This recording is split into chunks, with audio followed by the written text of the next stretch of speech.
Hi, I'm Pete Koff, the 2011 President of the Cincinnati Area Board of Realtors, and I'm here with Jeff Rosa, our 2011 RPAC Chair, as well as Mark Query, our Governmental Affairs Director.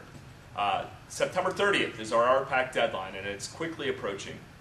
We were just discussing 3 issues that the legislative and RPAC committees have been focusing on this year, and I thought we'd maybe discuss those here with you. The first one is the mortgage interest deduction, and what I thought, maybe Mark, could you give us some background on mortgage interest deduction, or MID? Sure, Pete. Mortgage interest deduction is, it's got a huge target on its back like it does from time to time, but the federal government is just looking for a way to fill their budget gaps. And one of the ways that many economists are suggesting they do that is through either reducing or eliminating the mortgage interest deduction, which would reduce home values in Ohio by 18% from some studies that NAR has done. So it would have a devastating impact to us. Well, let's talk about that, Jeff. How does mortgage interest deduction being reduced or eliminated affect the realtor member? Well, as Mark mentioned, just reducing values is going to definitely lower your income. Also, we also feel as reduction of value, what's going to end up happening is there'll be less sales because people want to buy homes. The mortgage interest deduction is something we sell to them as a tax write-off. So take that away, we expect about a 20% decrease in your income, which means on a $30,000 producer, you've just lost $6,000. Another issue we've been focusing on was the qualified residential mortgage, or the QRM, and Mark's going to give us the background on that.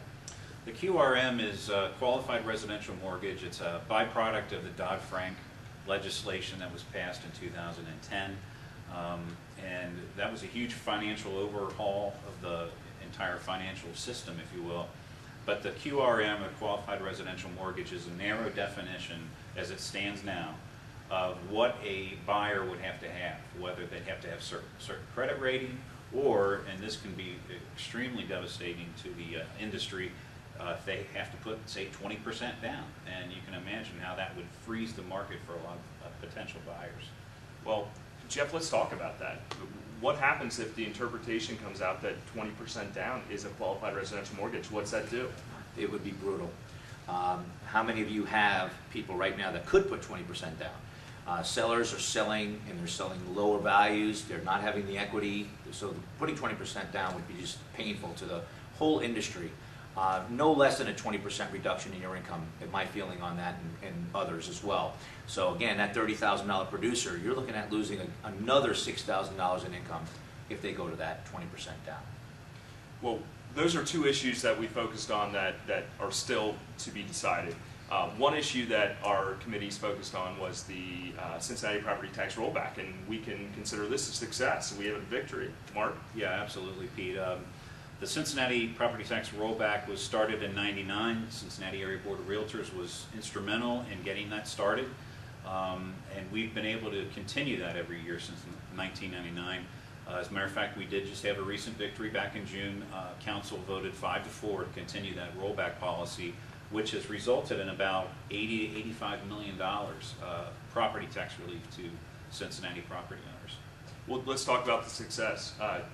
Jeff, what does the success and the victory mean for not only Cincinnati property owners, as Mark said, but also for realtors that sell inside Cincinnati? Oh, it's great success because holding the taxes means property values won't come down as a result of raising taxes, which we feel will probably put around $1,500 to $3,000 into your pocket as a result of this success. So it's definitely kudos to us for getting that done.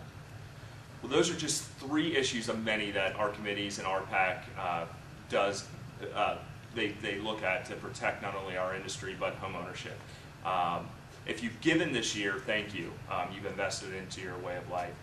If you have yet to give and need to know how to give, Mark, how do you give to RPAC? Sure, Pete. And yeah, I mean, every dollar is very much appreciated and put to use. But you can just go to the cabr.org website.